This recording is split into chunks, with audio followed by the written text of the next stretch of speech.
gracious and kind to accept this and have this conversation with me. I hope to discover a lot through you, and I hope that some of the people seated here will understand why I do what I'm doing relentlessly. Yes, actually, I had to cancel something, but anyway. Aren't you happy you had to cancel it? You get to talk to me sometime. I'm very happy. Why did you get cancelled it?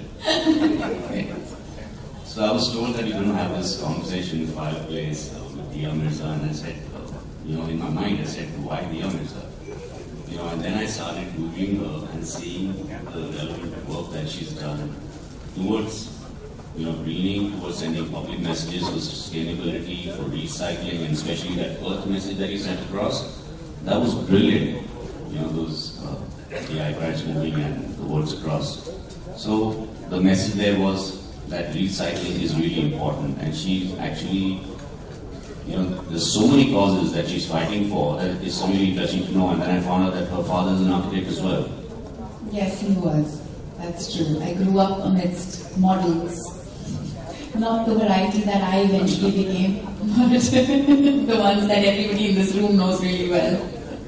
Sandpapering furniture, understanding design, and I actually have to share something very personal with you today, which I think will put into perspective my need to do what I do and to use the opportunity of the platform that life has provided me with, which is communication, to help improve people's awareness about climate change, about the need for sustainability, and create an environment of harmony and balance. My father didn't want to have a child. He had decided over 35 years ago that he would not produce a child because he believed that the world was going to hell, and that he thought it was unfair to bring an innocent being into a world that would not have clean water and clean air and a quality of life that he believed every human being, every living being must have, because that's what nature has bestowed upon us naturally, for free.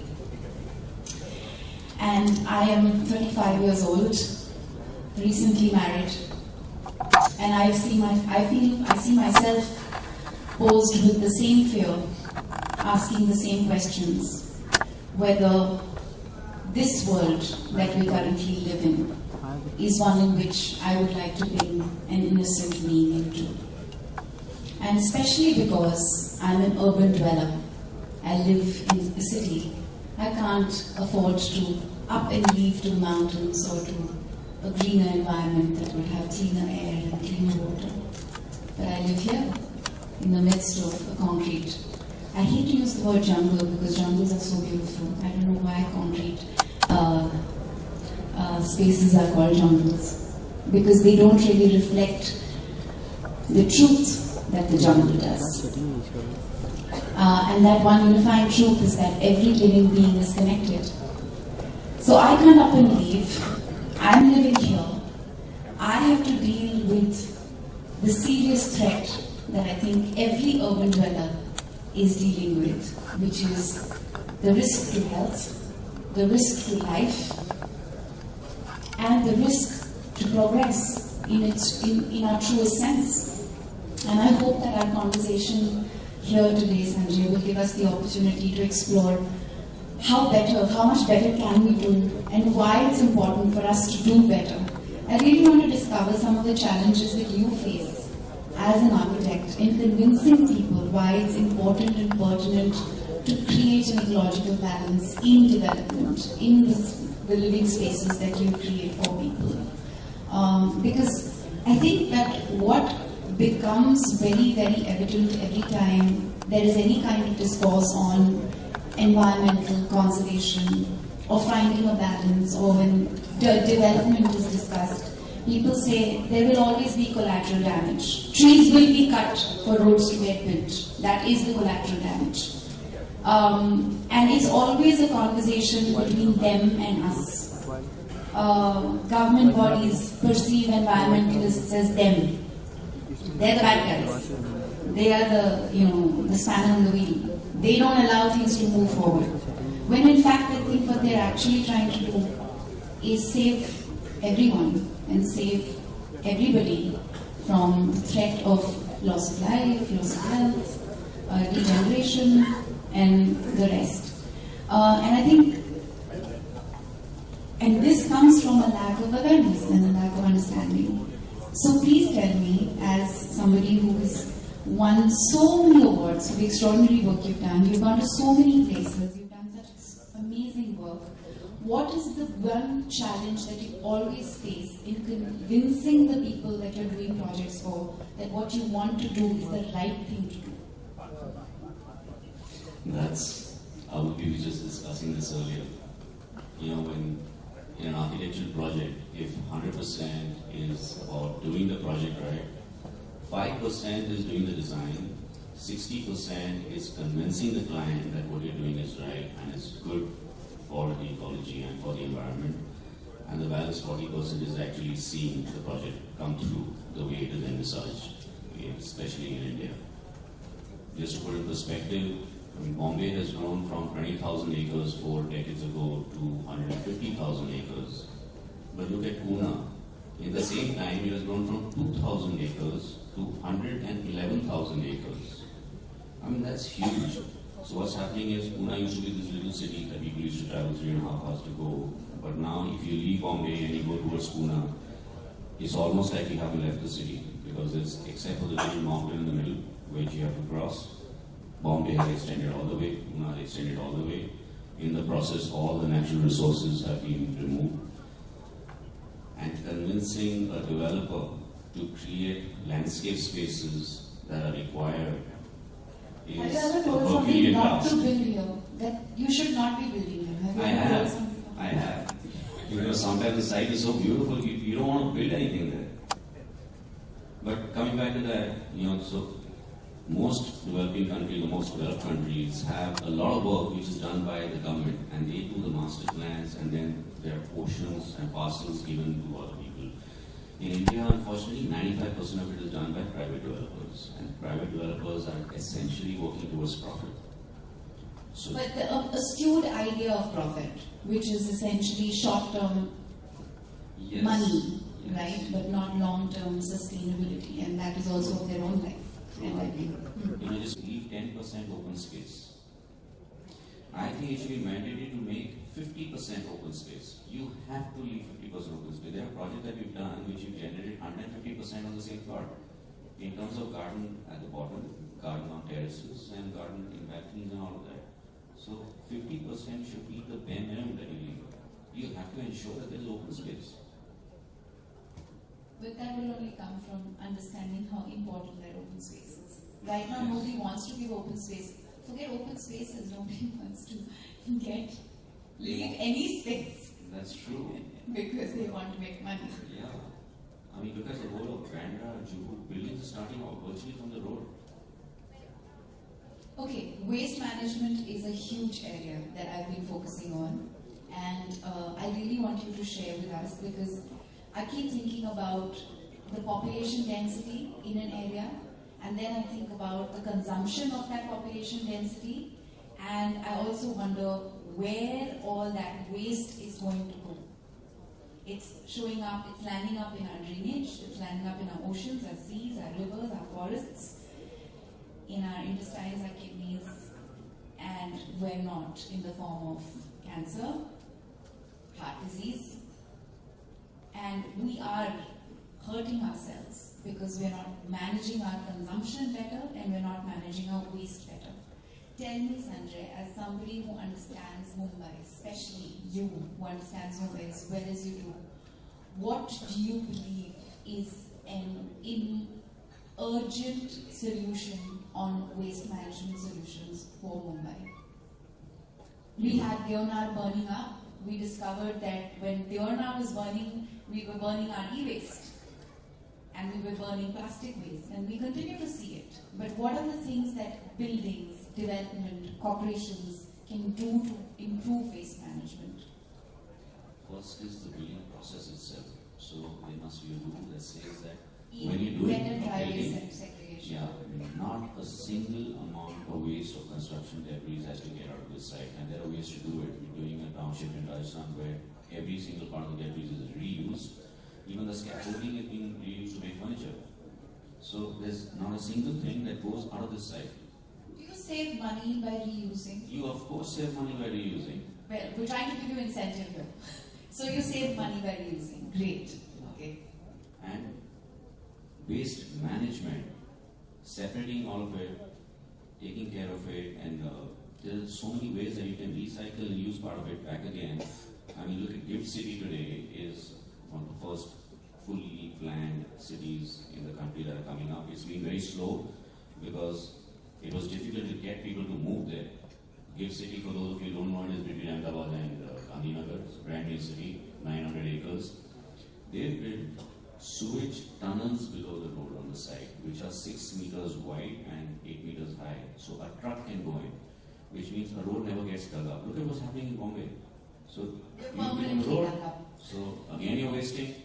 All the time it's waste, I waste, feel waste. that happens because of the gap between different networks. So they don't work in tandem with each other. But that's another conversation Yes, for another day. but somebody needs to start. But do you doing think something it now. can start with enforcing waste segregation at a building and planning level Absolutely. and constructing bio-waste systems? Because Yes. I know that a significant amount of waste disposal can be minimized if hospitals, schools, canteens and cooperative societies start building waste management plants within their Of compound, course, within it's their very infrastructure. important. This has to be, and it has to be made a rule because in India nobody understands that it's not a rule. Then everything is okay. No, we love Just making that, rules. yeah. In India, everybody loves making rules. Because we feel that we are the rebels, right? We think the rule is there just to make life difficult. We refuse to believe the rules exist to make life better. And that's where the problem begins and ends. We've run out of time, Sanjay. Sorry, I could talk to you forever on this subject. Yeah. But do you want to open this up to a Q&A? Do we have time for that? Or? No, unfortunately we Okay. don't. That's it. We've been asked to shut up. Sorry. I think one thing we should request, since Eco Times is doing this, is that Eco Times promises us that every day you will carry some article on recycling, on reuse, on Can we make propagating it a sustainable can we? architecture. Yeah, can we? Because this is, in fact, when I was invited to come and speak here, I was very, very happy. I know this has been happening over the last couple of years. This is a very important conversation, and I think it is upon each of us, and especially more so because you host this incredible event, that you continue this dialogue through the year. You know, give us solutions, and let's collectively join hands to insist and enforce systems and just addressing of systems and help people follow rules, you know, and that the gap between them and us minimizes to us and becomes just us, you know, and that understanding of. You know, you pick up a paper in Amsterdam, and every single day there's an article on something to do with design. It could be product design, it could be architecture design, interior design, lighting, something, but there's an awareness that is created. And in India, this awareness is not there. And if a newspaper doesn't carry it, because newspapers have the maximum reach, if you don't carry it, it's never going to happen. And we get a design article once in maybe 2 or 3 weeks. So that's not enough. You have to have it every day. Something small, something pertinent, something important. Sure. Great, we've got a promise here. Thank you. Thank you so much. This was fun. Thank you. Thank you so much, Diya. Thank you, Sanjay.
Here, very sir. Recently. Thank you. Excellent. Last. One man, one. Last one, ma'am. Thank you.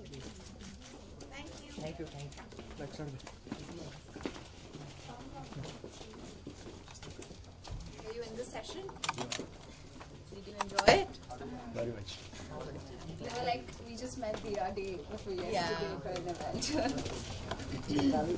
Diya, first of all, tell us your thoughts. You know, the whole session. What's your? The Smart Green Summit is, I think, one of the most pertinent conversations we need to have. And I'm just really grateful to Economic Times for, hosting this. I know that this is not their first year; they've had it in the past as well. But when we speak of development, we speak of urban planning, we speak of economic growth. It's very, very important for us to speak about sustainability, for us to speak about climate change, and for us to mitigate the gap between government systems, policies, rules, and the value system and the principle with which people are building and trying to grow urban centers. Because unfortunately what we witness as human beings today, especially who inhabit urban development, is that there has been a big gap between the two. Too many rules have been flouted, too many laws have been broken. There is a conscience, there's a corruption in conscience more than anything else that is leading to degradation in the quality of air that we are breathing, the quality of water that we're drinking, and it impacts our health, it impacts our lives, and we have to collectively make the difference. I think a big reason for why we are faced with this problem is because not enough people believe that the consequences of their choices, ill choices, is going to impact their lives directly. And the beauty of this forum is that we don't just highlight how poor choices impact our lives directly, but we also, I think, this platform reinforces the opportunity to innovate, to grow, to find solutions to problems, and truly understand what it means in a holistic sense to be a progressing nation in all its value and all its glory. So what are some of the major things you would encourage people to do in an effort to create a cleaner, greener planet? I think my biggest reiteration through my conversation with Sanjay Puri was the emphasis on the fact that developers, builders identify a very key thought, which is that when you're building, when you're developing, whatever it is, whatever kind of infrastructure, whether it's housing, whether it's corporate, whether it's roads, highways, whatever it may be, do it from a place of value, do it from a place of principle. Don't just do it for the sake of making money, because the consequences of short-sightedness are large, and it is essential that we start caring more and becoming more responsible as developers. Lastly, you have been passionate voice for better waste management. Share with us a few thoughts on that. You know, waste management is one of the most critical issues in urban developments. We seem to forget, even as people who are a part of civil society, that the more we consume, the more we waste. And everything that we bring home has to go somewhere. Whether it is the things that we buy to use. So we need to become more conscious as citizens on our consumption and our waste. and become more responsible about how we treat our waste. I know that we expect the government to implement better waste management systems, but if cooperative housing societies, schools, hospitals, colleges, universities, canteens, hotels, restaurants do not collectively acknowledge the importance of managing their waste better, then governments will not be able to help us, because there is only that much that the government can do. We as citizens need to become more proactive about how we manage our waste, and it starts with basics, which is waste segregation. Dry waste and wet waste. All your kitchen waste can go into the soil. It is biodegradable. It can be converted to compost. It can be converted to energy. But your dry waste can't be, and that can be recycled. So the collection points for recyclable waste have to increase. E-waste collection points have to increase. I have a young boy who calls himself Earthbud on Twitter, who's started a phenomenal campaign. He's one of us. He's a child. He's actually a child, and when Diya dumping ground burning came into the news, and we discovered the chemical component, particulate component in that burning ground thing, he said, 1 second, e-waste is being burnt there. So our wires, our batteries, our gadgets, we're just throwing it, and it's landing up on our dumping grounds, and it's being set ablaze. And all of that in our air means heart disease, means cancer, means ill health to us. So this young boy, all of 14, has been conducting workshops in schools, in universities, encouraging people to collect their e-waste through the year and deposit at the right places. So working with municipalities, working with government, so it's really about participation and awareness. So each of us can and must do our bit. Diya, lastly, if you could just give the New Year wishes and the Christmas for your viewers. Sure, of course. 2016 has been a really tough year for a lot of us and a lot of part of the world. I really pray that 2017 is a more peaceful world to live in, is a happier place for all of us to live in, and becomes a place where each of us makes a proactive choice to make a difference and be the difference. So here's wishing all of you a very happy, peaceful and healthy 2017.